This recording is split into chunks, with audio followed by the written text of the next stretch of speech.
इधर कुछ भी नहीं हुआ है। महिलाओं का समस्या बहुत है। ये दबाव के ऊपर यहाँ पे लोग वोटिंग करते हैं। जेडपी इलेक्शन को लेकर राष्ट्र टीवी का महा कवरेज लगातार जारी है और आज हम फिर से अपने ट्रैवल पार्टनर गोवा माइल्स के साथ निकल रहे हैं एक बार फिर से चुनावी सफर में। आज हमारा जो ठिकाना रहने वाला है वो है पिरोल, जहां पर हम जाएंगे, जनता से जानेंगे क्या कुछ मुद्दे हैं, क्या वहां की जनता परिवर्तन चाहती है या फिर और कोई नए मुद्दे के साथ वापस इसी जेडपी को चुनकर लाना चाहती है। तो चलिए शुरू करते हैं आज का ये सफर गोवा माइल्स के साथ।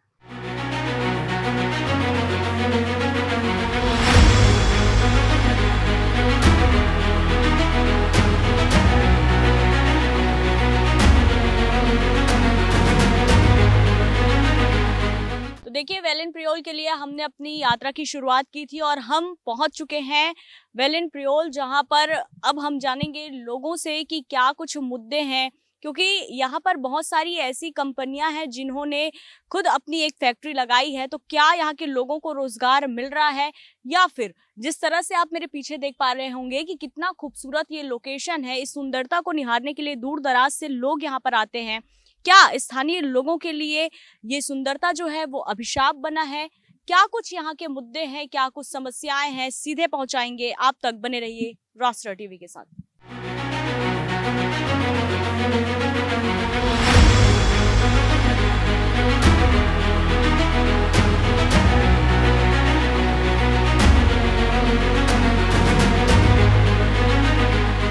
गोवा की खूबसूरती देखने के लिए दूर दराज से, देश विदेश से बहुत सारे सैलानी यहाँ पर आते हैं, लेकिन वास्तविकता क्या है? क्या ये खूबसूरती ही यहाँ के लोगों के लिए अभिशाप है? क्या जो मूलभूत सुविधाएं हैं वो यहाँ के लोगों को मिल रही है? क्योंकि दूर से आने वाले लोगों को सब अच्छा लगता है।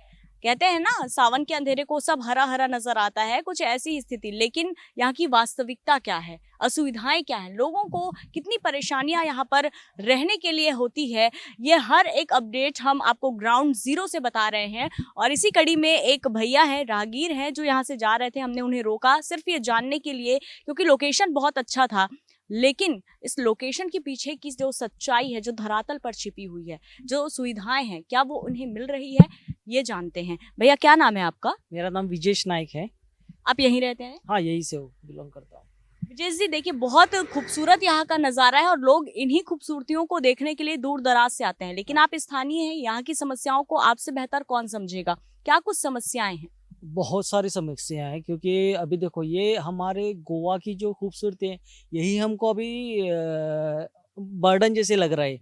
जैसे कि अभी बहुत सारे बाहर से जो स्टेट से लोग आ रहे हैं, यहाँ के स्थानिक होते हुए जा रहे हैं, और हमारी गोवन की जो अपनी गोवंस की जो लोकेलिटी है वो कहीं पे गायब सी होती जा रही है, क्योंकि यहाँ पे बाहर लोगों की संख्या बढ़ रही है और गोवा की कम होती जा रही है।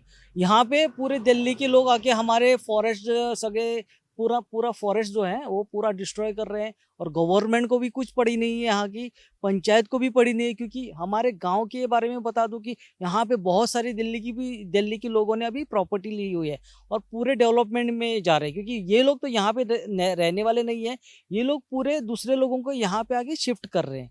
ये यहाँ की बदकिस्मती है कि गोवा के लोगों को किसी की पड़ी नहीं है, और दूसरे लोग जो आ रहे हैं वो यहाँ पे राज करते जा रहे हैं। तो वाकई जो बाहर से आ रहे हैं वो यहाँ पर अपना बिजनेस स्थापित कर रहे हैं, स्टेबल कर रहे हैं, तो कहीं ना कहीं जो स्थानीय लोग हैं उनकी रोजी रोटी में मार पड़ रही है। बहुत बहुत बड़ी, क्योंकि अभी देखो यहाँ पे आप देखोगे तो हमारी इंडस्ट्री है बड़ी, कुंडेम इंडस्ट्रियल, जैसे कि आईडीसी बोलते हैं ना, बहुत बड़ी कंपनी है।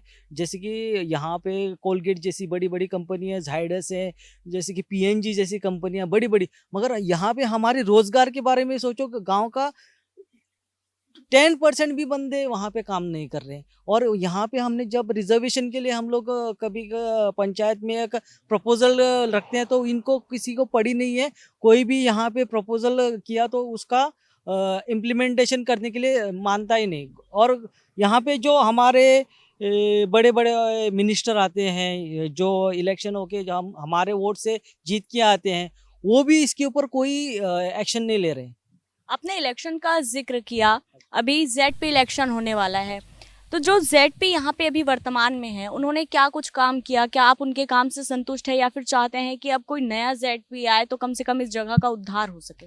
मैं सिंपल सी बात बताऊं, किसी को भी सत्ता का माज चढ़ने नहीं देना चाहिए, क्योंकि किसी को भी 5 साल के ऊपर सत्ता देनी नहीं चाहिए, क्योंकि जब ये 5 साल काम करता है उसके बाद में वो सीख जाता है कैसे चुराना है, करप्शन कैसे करना है, ये सीख जाता है ऑटोमेटिकली 5 साल में।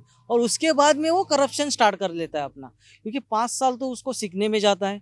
तो उसके बाद में जो उसका और एक टर्म दे दिया उसको, तो उसके बाद में वो करप्शन करना चालू कर देता है। क्योंकि इसके लिए हर 5 साल के बाद हर एक कैंडिडेट को, नया कैंडिडेट को अपॉइंट करना चाहिए, इलेक्ट करना चाहिए। यही मेरी एग्जैक्टली ये है राय है। बड़ी बड़ी इंडस्ट्रीज यहाँ पर लगी हुई है, बड़ी बड़ी कंपनियां हैं, तो स्थानीय लोगों को तो ज्यादा मौका मिलना चाहिए, क्योंकि आप यहाँ पर हैं तो रोजगार तो आपको मिलना यही चाहिए। तो बदकिस्मतें हैं हमारे, क्योंकि यहाँ पे ये सब नहीं हो रहा है।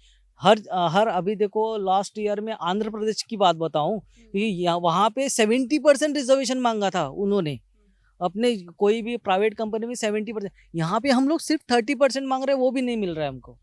तो आप लोगों की जो समस्याएं हैं, बेसिकली एक सबसे महत्वपूर्ण कड़ी जेडपी होते हैं। क्या आप लोगों ने अपनी समस्याएं नहीं उनको बताई है? क्योंकि देखिए, जेडपी जो चुनकर आते हैं आपके बीच से चुनकर आते हैं, ऐसा तो नहीं कि कोई बाहर से व्यक्ति आता है, तो उनको तो आपकी समस्याओं के बारे में बहुत ज्यादा पता होता है, तो वो इन समस्याओं को दूर करने की कोशिश नहीं करते। जेडपी के बारे में पूछो तो जेडपी को उतना पावर भी नहीं है और उतना वो घुल मिल भी नहीं जाता है, क्योंकि सरपंच से भी इन्वॉल्वमेंट उसका कम रहता है। यहाँ पे गांव के बारे में मान लो कि सरपंच जैसे उसको पावर जितना है उतना भी पावर उसको नहीं रहता है। उसके एक्चुअली एटलीस्ट इसको तो हटा देना चाहिए, नहीं तो इसको एक्स्ट्रा पावर देना चाहिए, क्योंकि पंचायत सरपंच है तो वो मैनेज कर लेता है, उसके ऊपर एमएलए हैं, बीच में वो जो झड़पी बंदा है वो उसका कुछ भी इफेक्ट नहीं पड़ता है किसी भी इसमें।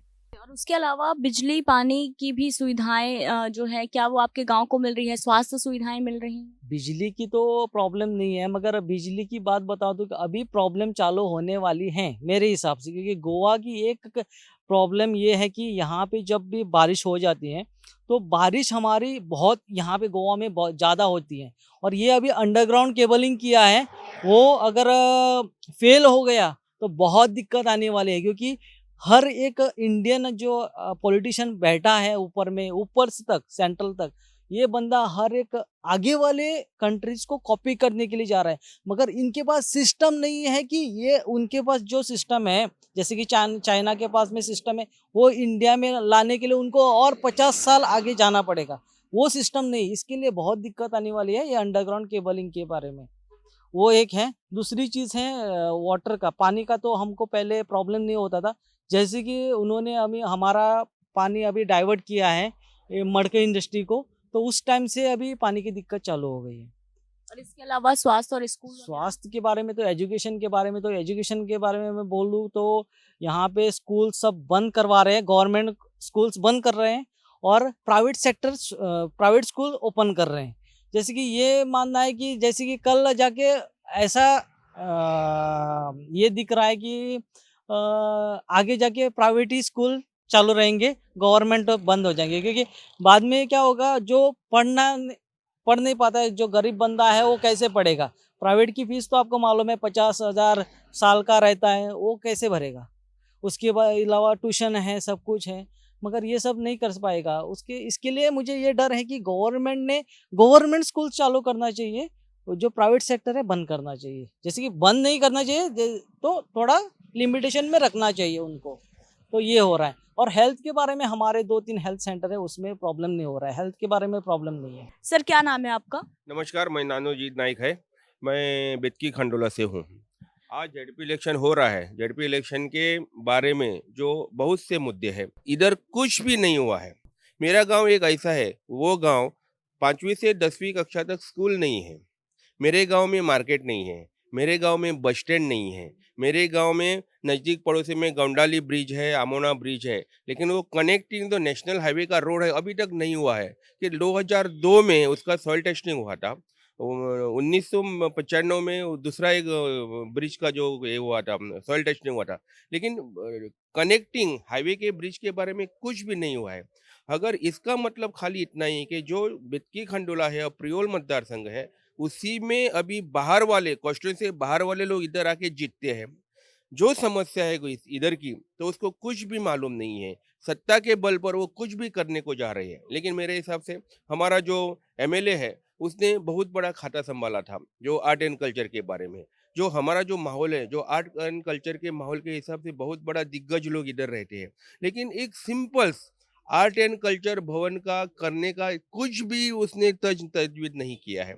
खाली मेरा मानना एक है, रास्ता को डांबर डाला, लाइट को बिजली जला दिया, वो डेवलपमेंट है। कोई एक गाँव में आके जगह खरीदता है, वो बंगला बांध रहा है, वो डेवलपमेंट है। सोशल, कल्चर और एजुकेशनल डेवलपमेंट कुछ भी नहीं हुआ, ये मेरा जाहिर आरोप है। तो पिरोल की जनता यानी आज भी मूलभूत सुविधाओं से आप कह रहे हैं कि वंचित है, जो जिस तरह की सुविधाएं उनको मिलनी चाहिए थी वो नहीं मिली। नहीं मिली। तो वर्तमान में जो जेडपी हैं, क्या उन्होंने अपना काम ठीक से नहीं किया? वर्तमान का अभी एक बात बोलता हूँ, आज की तारीख में हमारा जो झेडपी है, वो बोलता है कि अगर कुछ काम लेके गया है, नहीं तो साहब को बोलना पड़ेगा। कौन सा साहब? झेडपी हम चुन के देते हैं वो अपने बल पर काम करने के लिए। हमारा जो झेडपी है, वो साहब के बारे में, जो एमएलए है उसको पूछने के बाद वो बोलता है कि काम करेगा। ऐसा कैसा हो सकता है? हमारा एक सक्षम नेतृत्व चाहिए। जो नेतृत्व हमने आज की तारीख में तय किया है, वो हो जाएगा। और आज का जो झेडपी है, उसका गिराने का पूरा तजवीज़ हमने किया है। सर कई बार ऐसे भी हुआ है, हम सभी जिला परिषद में जा रहे हैं लोगों से जानने के लिए, जो स्थानीय लोग हैं उन्हें जेडपी का मतलब ही नहीं पता। आखिर जिम्मेदारी क्या होती है जेडपी? सही है। इसका मतलब इतना ही है, जो जिला पंचायत का जिम्मेदारी है, वो आज का ये सरकार ने या एमएलए ने वो जिला पंचायत मेंबर को अभी तक नहीं बताई है। मेरा मानना है कि झेडपी इलेक्शन फंड के हिसाब से हर एक साल में कम से कम 10 करोड़ का फंड इधर आता है झेडपी के हिसाब से। अगर मैं ऐसा मानता हूं कि 5 साल में 50 करोड़ का फंड आएगा, लेकिन 50 करोड़ के हिसाब से 5 करोड़ का भी इंतजाम नहीं हुआ है। इसका मतलब झेडपी को सही ढंग से जानकारी नहीं है। इसका दूसरा मतलब यह है कि ये जो एमएलए है, जो राज करता है, वो झेडपी मेंबर्स को उसकी जानकारी देने का तजवीज़ नहीं कर रहा है, ऐसा मेरा मानना है। इसीलिए झेडपी मेंबर सक्षम होना चाहिए, अपने बल पर कुछ पर सोचने के लिए तरबेज होना चाहिए। लेकिन आज ये एमएलए मुंडी हिलाने वाला झेडपी खड़ा करता है, और मुंडी हिलाने के बाद डेवलपमेंट का लोग क्या करेंगे? अगर मुंडी हिलाने वाला अगर झेडपी मेंबर्स है, तो लोगों का डेवलपमेंट कैसा हो जाएगा, मेरा जाहिर आरोप है। तो आप गृहिणी हैं और समस्याएं तो होती है, क्या मार्केट वगैरह की सुविधाएं आने जाने के लिए यहाँ के लोगों को सुविधाएं मिल रही हैं? मार्केट की सुविधा तो है, पर आने जाने के लिए थोड़ा जो हमारा जो गांव का अंदर वाला हिस्सा है, उसमें थोड़ा ट्रांसपोर्टेशन का प्रॉब्लम रहता है। और बेसिकली पानी का बहुत समस्या है अभी भी थोड़े थोड़े एरिया में। सो हम चाहते हैं कि वो भी समस्या हल हो जाए। उसके साथ हमारी मेजर जो यहाँ पे इशू चल रहा है, वो अनएम्प्लॉयमेंट का है। जो स्पेशली एजुकेटेड लेडीज़ है, वो अनएम्प्लॉयड है। सो वो लोगों के लिए हम लोग चाहते हैं कि कुछ अच्छा प्रोजेक्ट लेके आए, ताकि हम भी कंट्रीब्यूट कर सके डेवलपिंग इंडिया के लिए।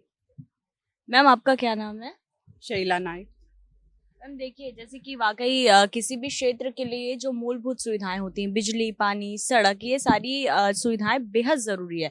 क्या आपको यहाँ ये सारी सुविधाएं मिल रही हैं? नहीं, थोड़ा सुविधा मिल रही है, लेकिन गाँवों में या अंदर अंदर जो गांव रहता है ना, उधर तक अभी तक नहीं पहुंची है। अभी हमारा झेडपी इलेक्शन है, हम सोचते हैं कि आप परिवर्तन करें, कोई तो दूसरा आने के बाद हम जो चाहते हैं। और समस्या, महिलाओं का समस्या बहुत है। महिला 10वीं 12वीं पढ़ी है, लेकिन वो घर का काम कर रही है। बाद में उनको थोड़ा प्रोत्साहित करना, उनको थोड़ा ये करना हम चाहते हैं। अभी एक महिला पढ़ी तो बहुत सारे बच्चों को सिखाती है, सब करती है ना, इसलिए महिलाओं का समस्या ज़्यादा करती है। तो चलिए, बेसिकली समस्या ये है कि यहाँ की महिलाएं पढ़ी लिखी तो हैं, लेकिन बावजूद भी उनके पास किसी भी तरह से रोजगार के कोई साधन नहीं है। यही कारण है कि उनको घर घर जाकर काम करना पड़ता है। इसके अलावा और क्या समस्या है वो भी जान लेते हैं। मैम आपका नाम? प्रतिमा फटेगांवकर। प्रतिमा जी, जो असुविधाएं बताई इन्होंने, वाकई ये क्योंकि रोज इस तरह की असुविधाओं से दो चार होना पड़ता ही है आपको, और महिला हैं आप, और साफ तौर पर क्या चाहती हैं आप लोगों के लिए? क्या कुछ ऐसा प्रावधान अब जो जेडपी है वो आपके लिए कर दे, ताकि आपको दिक्कत ना हो? हम ये चाहते हैं कि हमारे बच्चों को काम लग जाए जेडपी से, हाँ, हमारे बच्चे अभी पढ़े लिखकर घर पर हैं, तो उनको काम मिलनी चाहिए। बेरोजगारी बड़ी समस्या है। समस्या है। अब समझते हैं कि देखिए कुछ लोग ऐसे हैं जिन्हें ये नहीं पता कि जेडपी के काम क्या होते हैं, जेडपी की जिम्मेदारी क्या होती है। आपको पता है कि जेडपी जो चुन के आएगा वो आपकी समस्याओं को दूर कर पूरा पूरा करेगा। तो देखिए भैया, जो बाजार है और खास तौर पर सोने चांदी का जो बाजार है बेहद गर्म है। सोने के भाव जो हैं आसमान छू रहे हैं। अब इलेक्शन कवर करने आए हैं तो एक सोनार की दुकान हमें यहाँ पर नजर आई। अब जिस तरीके से अगर देखें सोने ने तापमान बढ़ा रखा है, लेकिन जेडपी इलेक्शन ने कितना तापमान बढ़ा कर रखा हुआ है ये भी जानते हैं। क्या नाम है सर आपका? मेरा नाम है नीलेश कुमार मधुसूदन शिरोडकर। मैं हूँ एक्स जेडपी और मेरा खुद का कालिका ज्वेलरी का बिजनेस है।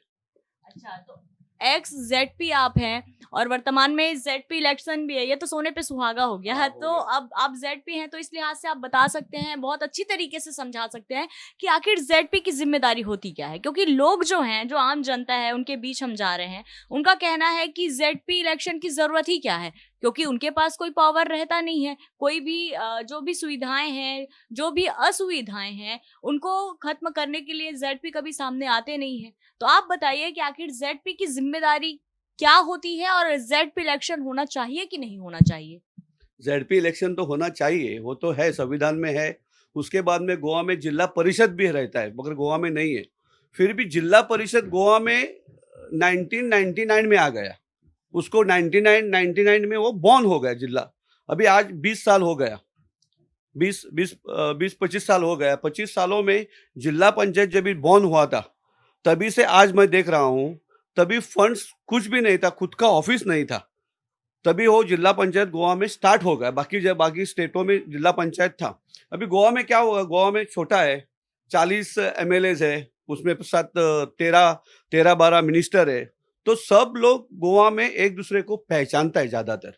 अभी क्या होता है, जेडपी बोलेगा तो सरपंच के ऊपर जेडपी आता है, मगर सरपंच जो पावर है, तो अभी तक जेडपी को वो पावर नहीं है। जेडपी का खाली क्या काम है जेडपी का? कुछ काम का प्रपोजल देना है, कुछ फंड आता है, वो काम करना है लोगों के लिए। और जेडपी को पावर कुछ भी नहीं। जेडपी को एक्चुअली पावर चाहिए, पावर रहेगा तो ही उसमें मजा है। अभी पावर क्यों नहीं और क्या देना चाहिए वो भी मुझे समझ में नहीं आता है। अभी जेडपी बोलेगा तो पहले क्या था, पहले सैलरी भी नहीं था जेडपी को, अभी तक सैलरी नहीं है, उसको हम मानधन बोलता है। कुछ ग्रेजुएटी मिलता है वो देता है। अभी मेरे ख्याल से 10,000 मिलता है, तो 10,000 में कुछ नहीं होता है, गाड़ी अलाउंस में नहीं होता है। इधर दो है, नॉर्थ ये है और साउथ है, दोनों में हिसाब करेगा ना तो टोटल हमारा 50 जेडपी मेंबर है। तो 50 जेडपी मेंबर का काम क्या होता है, खाली डेवलपमेंट करता है। उसमें ऑफिस में लोग उसके ऑफिस में जाता नहीं। लोग अभी जो वोटर है वो जेडपी के ऑफिस में कभी जाता ही नहीं। जाता है कौन, खाली कॉन्ट्रैक्टर लोग जाता है, खाली उनको पैसा उधर से आता है और उधर से टेंडर मिलता है। लोग जो पब्लिक लोग जो है गोवा का, तो जेडपी ऑफिस में किसी ने जेडपी ऑफिस ज्यादातर लोगों ने देखा ही नहीं रहेगा। इसीलिए गोवा में जेडपी है। अभी मेरे ख्याल से बोलेगा तुम अभी पावर नहीं है, पावर तो दे भी नहीं सकता। एक्चुअली एमएलए को भी उतना पावर नहीं है। एमएलए क्या करता है, एमएलए का साइन का किधर जरूरी है, उनका भी पावर नहीं है, सेम है। मगर जो फंड आता है अभी गोवा में मैक्सिमम ज्यादा फंड आता है, वो लोग काम करता है। और काम मैक्सिमम आज के हिसाब से बोलेगा तो लगभग एक गांव में कम से कम 3 कोटी का एक काम करता है, एक जेडपी मेंबर है। पंचायत का पावर थोड़ा कम हो गया और जेडपी का पावर थोड़ा अभी बढ़ गया, खाली डेवलपमेंट के लिए। सरपंच अभी जो बोलता है ना, जो जेडपी हुआ था सरपंच, पहले सरपंच था, बाद में वो गोवा में जेडपी हो गया, वो बोलता है सरपंच अच्छा है, जेडपी अच्छा नहीं है, जेडपी में कुछ पावर नहीं है, ये नहीं, स्पेशल तुम्हारा ऑफिस नहीं है। इधर लोग मिलता है, सरपंच को लोग मिलने आते हैं ऑफिस में। तो जिला पंचायत का वोटर जो लोग है ना, वो जिला पंचायत मेंबर के ऑफिस में कभी जाते ही नहीं है। अभी काम करता है वो लोग। अब तुम बोलेगा अभी जिला पंचायत का जरूरत, पहले क्या था, पहले हमारे जमाने में क्या था, एक 15,000 का इमीडिएटली कोटेशन निकालता था, 15,000 का। सभी आज किधर एक तुम्हारा रास्ता खराब हो गया, अकस्मात एक थोड़ा पानी आके रास्ता खराब हो गया, तो जिला पंचायत मेंबर को 15,000 का पावर था, इमीडिएटली वो 15,000 खर्चा करके तुम वो काम कर सकता था। वो पावर आज तक गोवा में किसी को नहीं है, और इसको था, जिला मेंबर को था, वो भी निकाला। वो एक्चुअली देना चाहिए गोवा में, वो सबसे मजबूत है, ताकि जब सीएम का भी रहेगा कॉन्स्टिट्यूएंसी और उधर जो 15,000 का काम करना है, तो सीएम भी उस कॉन्स्टिट्यूटिव जिला पंचायत को फोन करता था, अरे ये काम थोड़ा ले लो। ये पावर अभी भी उनको देना है। अभी पहले 15,000 था, आज उनको लिमिट से 25 तो करना ही चाहिए। गोवा सरकार ने करना ही चाहिए 25 तो इमीडिएटली कोटेशन बोलता है उसको। आज गया तुमको शाम तक वो अपना ये मिलेगा, क्या मिलेगा, टेंडर मिलेगा। वो करना जरूरी है, वो गोवा में करना चाहिए। सरकार दावे करती है कि अब जो गांव है उसमें भी बहुत ज्यादा डेवलप हो रहा है गांव, यानी कि ग्रामीण क्षेत्र के लोगों को किसी भी प्रकार की कोई भी असुविधा नहीं हो रही है, सरकारी योजनाएं पूरे गांव-गांव तक पहुंच रही है। लेकिन उसकी वास्तविकता क्या है? क्या वाकई जो दावे सरकार कर रही है उन दावों में दम है, या फिर ये केवल कहने तक की ही बात तक सीमित रह जाती है? और जेडपी इलेक्शन है, इसलिए इस बात पर फोकस करना भी बहुत जरूरी है, क्योंकि हम बार बार कहते हैं कि जेडपी वो एक मेन कड़ी होती है जो ग्रामीणों को सीधे सरकार से कनेक्ट करती है। हमारे साथ एक भैया बैठे हुए हैं, स्थानीय हैं, इनसे जानेंगे। भैया देखिए, गांव तक बहुत सारी योजनाएं नहीं पहुंच पाती थी, लेकिन अब सरकार दावे करती है कि बहुत सारी योजनाएं जो हैं वो अब गांव तक पहुंचने लगी है, लोगों को किसी भी प्रकार की कोई असुविधा नहीं है। लेकिन आप यहाँ रहते हैं, आप बताइए क्या कुछ असुविधाएं हैं? मैडम देखिए, यहाँ पे कैसा है ना, एक्चुअली जो डेवलपमेंट होना चाहिए था वो डेवलपमेंट नहीं हो रहा है प्रॉपर। मतलब मैं ये बोलूँगा कि यहाँ के मिनिस्टर हो या फिर एमएलए जो भी है, दबाव के अंडर मतलब ये लोग यहाँ पे है, मतलब पैसा रहने दो या फिर छोटा-छोटा काम रहने दो। ये दबाव के ऊपर यहाँ पे लोग वोटिंग करते हैं। यहाँ की पंचायत भी है ना, वो भी ऐसी है कि दबाव में बोलती है कि हमको ये करना है, वो करना है, मतलब ऊपर से जो ऑर्डर आते हैं उसके हिसाब से यहाँ पे चलता है। खुद यहाँ के जो लोग हैं वो सेल्फ ये नहीं कर सकते, मतलब सेल्फ अपने हिसाब से डिसीजन ले नहीं सकते। जो कोई बोलता है तो उसके ऊपर यहाँ पे डिसीजन होते ही, उसके ऊपर यहाँ पे वोटिंग होता है मैक्सिमम। तो यानी कि वोटिंग यहाँ पर अपने गांव को सुधारने के लिए, नई नई आधुनिकता को यहाँ पर मिलने के लिए, या सारी सुविधाएं मुहैया हो सके इसके लिए नहीं की जाती, डर से यहाँ पर वोटिंग की जाती है। डर से यहाँ पे वोटिंग की जाती है, प्रेशर डालते हैं या फिर पैसा देना या फिर कुछ काम करता हूँ करके बोल के ना करना, ये सब प्रेशर डाल के यहाँ पे ये सब चलता है। मतलब पंचायत के थ्रू या फिर यहाँ पे जो इलेक्टेड मेंबर्स है उसके थ्रू सब कुछ ये चलता है। मत लोग बाद में क्या करते हैं कि प्रेशर रहने का, अभी फॉर एग्जांपल मेरा काम कुछ है, अगर वो होना चाहिए तो मुझे वोट करो, या फिर पैसा दे के बाद में पैसा दे के हाँ मुझे वोट करना है, ऐसा सब कुछ चलता है। और पंचायत भी उसके प्रेशर में ये सब, बाबा हम है तो हम आपका काम करके देंगे। बाद में कितने साल गए या फिर कितने महीने गए वो कुछ किसी को पड़ी नहीं। एक बार आदमी इलेक्ट हुआ उसके बाद कोई नहीं आता, किसी को पड़ी नहीं है। ये तो बिल्कुल वास्तविकता है, और हम लगातार जेडपी इलेक्शन को लेकर हर जगह जेडपीज में जाके कवर कर रहे हैं, और यही चीजें बार बार सुनने को मिलती है कि चुनाव के समय आते हैं लेकिन चुनाव के बाद भूल जाते हैं। लेकिन बहुत बड़ी अगर हम बात करें तो मूलभूत सुविधाएं जो हैं, बिजली, पानी, सड़क, और सबसे ज्यादा बेरोजगारी। युवा पढ़े लिखे हैं लेकिन उन्हें रोजगार नहीं मिल पा रहा है। लेकिन हमने देखा बहुत बड़ी बड़ी फैक्ट्रियां हैं, हम जिस रास्ते से आए, तो वो फैक्ट्री आप लोगों के लिए कितना ज्यादा, अगर कहें कि रोजगार का एक बड़ा जरिया बनी है? यहाँ पे कैसा है एक्चुअली, कुंडम इंडस्ट्रियल इस्टेट बड़ी ये है, रियल अपना इंडस्ट्री है। यहाँ पे मैक्सिमम हम अगर देखेंगे तो लोकल्स के लिए सुविधा इंडस्ट्री में ज़्यादा नहीं है। स्वीपर के लाइन पे जो काम करते हैं ना लोग, वो छोड़ेंगे तो हायर लेवल पे, मतलब मैनेजर या फिर हायर पोस्ट सब नॉन गोवंस है, जिसके दबाव में कैसा होता है, नॉन गोवंस भी रहते हैं तो वो अपने घर से अपने साथ में लोगों को लेके आते हैं। और यहाँ पे जो लोकल्स है, जो नेटिव लोग गोवंस है, उनके लिए भी कुछ भी नहीं है। इतना बड़ा इंडस्ट्री है लेकिन फ़ायदा कुछ नहीं है। मतलब जो एमएलए मिनिस्टर ने जो प्रेशर डालना चाहिए इसको सुधारने के लिए, यहाँ पे वो नहीं हो रहा है।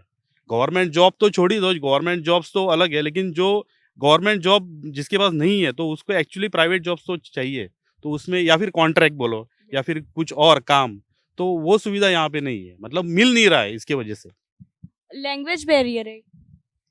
ऐसा कुछ नहीं है, ऐसा कुछ नहीं है। लेकिन जो नेटिव जो लोग हैं उनको मिलना चाहिए। मुझे ऐसा लग रहा है कि नेटिव अभी आइडल घूम रहे हैं, ऐसे ही पढ़ाई की हुई है, बीकॉम बीएससी है, वो सब एजुकेटेड है, लेकिन उनको वहाँ पे वैकेंसी नहीं है बिकॉज ऑफ वहाँ पे जो ऊपर लोग जो बैठे हैं, वो हायर अथॉरिटी जो मतलब मैनेजर लेवल पे बैठे, वो लोग नॉन गोवंस है, तो वो अपने हिसाब से लड़कों को लेते हैं, ऐसा है। तो ZP इलेक्शन को लेके क्या कुछ मुद्दे आप लोग करेंगे? देखिए कई बार क्या होता है कि जो जनता है वो सरकार बनाती भी है, वो गिराती भी है। ये सारे पावर्स आपके हाथ में होते हैं। नोटा का भी ऑप्शन रहता है।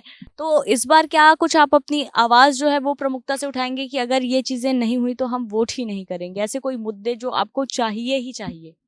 अभी मैडम देखिए, डेवलपमेंट के लिए अगर बोला जाए तो मेन मेन मैं बोलूँगा कि अगर किसी का एक स्थानिक लोगों का अगर घर चलना है तो एक उसको नौकरी या फिर कुछ तो काम चाहिए। तो उस हिसाब से अगर देखे जाएंगे तो फिर जॉब्स या फिर प्राइवेट नौकरी अच्छी या फिर कॉन्ट्रैक्ट्स वगैरह ये मिलना चाहिए। अभी कैसा है ना, लोकल्स यहाँ पे पहले जैसे नहीं है, मतलब अभी पढ़े लिखे हैं लेकिन उनके पास काम नहीं है। तो इसमें कुछ तो भी सुधारना होनी चाहिए। और दूसरी बात रही डेवलपमेंट की, डेवलपमेंट में तो यहाँ पे मैं बोलूँगा कि कुछ भी नहीं हुआ है। मतलब जो भी डेवलपमेंट हुआ था बहुत साल पहले हुआ था, बिफोर 25-30 ईयर्स पहले। तो उस हिसाब से यहाँ पे डेवलपमेंट की सुविधा उतनी मतलब एक्टिव नहीं है। आपको क्या रोड्स भी यहाँ पे जो बनते हैं, रोड्स भी बनते हैं तो वो 15-15 साल के बाद बनते हैं। मतलब अभी तो आपको अच्छा दिखा है, ये रिसेंट बनाया हुआ है, नहीं तो पहले खड्डा सब जगह पे खड्डे ही थे। कहीं ना कहीं एक्सीडेंट भी होते हैं? वो होते रहते हैं, वो खड्डे की वजह से बाद में एक्सीडेंट होना वो तो होना ही वाला है। वेलिंग प्रियोल हम पहुंचे हुए थे और यहाँ की जनता से हमने जानने की कोशिश की कि क्या कुछ स्थानीय मुद्दे हैं, और जो भी बातें उन्होंने कही वो बेहद ज्यादा चौंका देने वाली है। देखिए अगर आपके गांव में कोई इंडस्ट्रीज फैक्ट्री लगाती है तो सबसे ज्यादा लोगों को उम्मीद होती है कि कम से कम चलिए जो बेरोजगारी का दंश वो झेल रहे थे अब उन्हें ये तकलीफ से नहीं जूझना पड़ेगा, वहां उन्हें नौकरी मिल जाएगी। लेकिन जिस तरह से यहाँ के लोगों ने बताया कि जो फैक्ट्री है और जो गोवा की सुंदरता है और खास तौर पर प्रियोल की जो खूबसूरती है वो उनके लिए अभिशाप बन गई है, क्योंकि फैक्ट्री में उन्हें जॉब नहीं मिल रहा है। लगातार यहाँ की हर एक अपडेट हमारे जो सहयोगी हैं वो ग्राउंड पर उतरकर आप तक पहुंचाते हैं, और संजय जी फिर से हमारे साथ जुड़े हुए हैं, उनसे जानेंगे।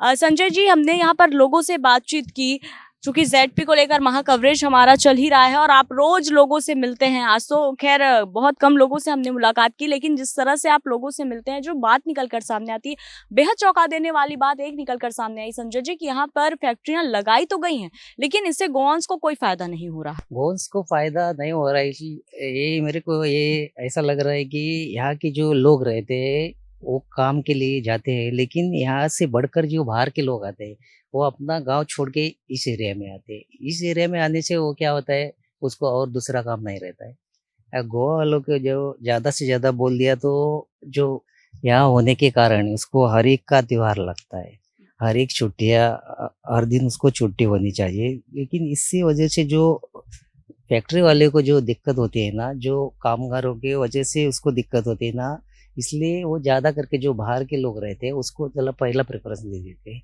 जो कि अपना घर छोड़ के जो यहाँ आने वाले सिर्फ आए हुए हैं, इसलिए कमाने के लिए आए हुए हैं और उसको छुट्टी की ज़रूरत नहीं होती है, और यहाँ से वो कमाने के बाद में अपने घर जाते हैं। इसलिए मेरे को लगता है यही एक ज़्यादा से ज़्यादा एक मुद्दा रहता है। और इसके अलावा और क्या कुछ यहाँ के बड़े मुद्दे हैं? बड़े मुद्दे देख लिया तो यहाँ के जो लोग हैं, यहाँ के लोग जो गांव होने के कारण ये कॉन्स्टिट्यूंसी के अंदर बहुत से मुद्दे हैं। यहाँ के लोगों को भी बहुत से जंग किए हुए हैं यहाँ के MLA के साथ, कि हर एक जगह में वो जाते हैं। वहाँ के मोस्टली यहाँ ले लिया तो ज़्यादा करके जो नौकरी के विषय में है या हर और एक मुद्दे के विषय में बोल दिया तो जो यहाँ के ज़्यादा से ज़्यादा लोगों की जो ये है कंडीशन जो रहता है, पुअरिटी में ज़्यादा से ज़्यादा लोग रहते हैं, और होने के कारण जो जहाँ भी और कम शिक्षा की वजह से वो उसको जो गवर्नमेंट का जो फैसिलिटी रहता है वो उसको तक नहीं पहुंचता है। मतलब ये रहता है जो यहाँ का जो कंसर्न पंच होता है, सरपंच होता है, वहाँ से वो लोगों के तक जाना चाहिए, लेकिन वो ऐसा नहीं जा रहा है। लेकिन जो गवर्नमेंट का कोई फैसिलिटी आ गई तो वहाँ जाने के बाद में उसको मालूम पड़ता है, क्योंकि उसको न जानने के कारण उसको मालूम नहीं पड़ जाता है। लेकिन मेरे ख्याल से जो पंच रहता है उसने जाके उसको हर घर घर में जाके उसको बोल देना चाहिए कि ये क्या होना चाहिए, क्या आया है, क्या पंचायत का उसको क्या फैसिलिटी मिल सकती है, लेकिन वो ऐसा नहीं पहुँच पाते लोग। तो वाकई जैसे कि संजय जी हमारे संवाददाता है, ग्राउंड पर रहकर वो लगातार रिपोर्टिंग करते हैं, और सबसे बड़ी बात उन्होंने बताई कि गरीबी एक बहुत बड़ी समस्या है, और सिर्फ गरीबी समस्या नहीं है, समस्या ये है कि यहाँ पर जो सरकारी स्कूल हैं उन्हें बंद कर दिए जा रहे हैं। प्राइवेट स्कूल का फीस भर पाना हर किसी आम इंसान के लिए बिल्कुल आसान नहीं हो जाता। तो तमाम तरह की समस्याओं को समेटे हुआ प्रियोल ये गांव है। हालांकि अब देखना होगा कि इस जेडपी इलेक्शन में बदलाव की क्या बयार आती है। तो आज यहीं पर प्रियोल की जो जेडपी इलेक्शन को लेकर हमारी महा कवरेज थी वो खत्म हो रही है। कल फिर से एक नए जिला परिषद से आपको रूबरू करवाएंगे। तब तक के लिए बने रहिए राष्ट्रीय टीवी के साथ। कैमरामैन बलदेव के साथ पूजा शर्मा।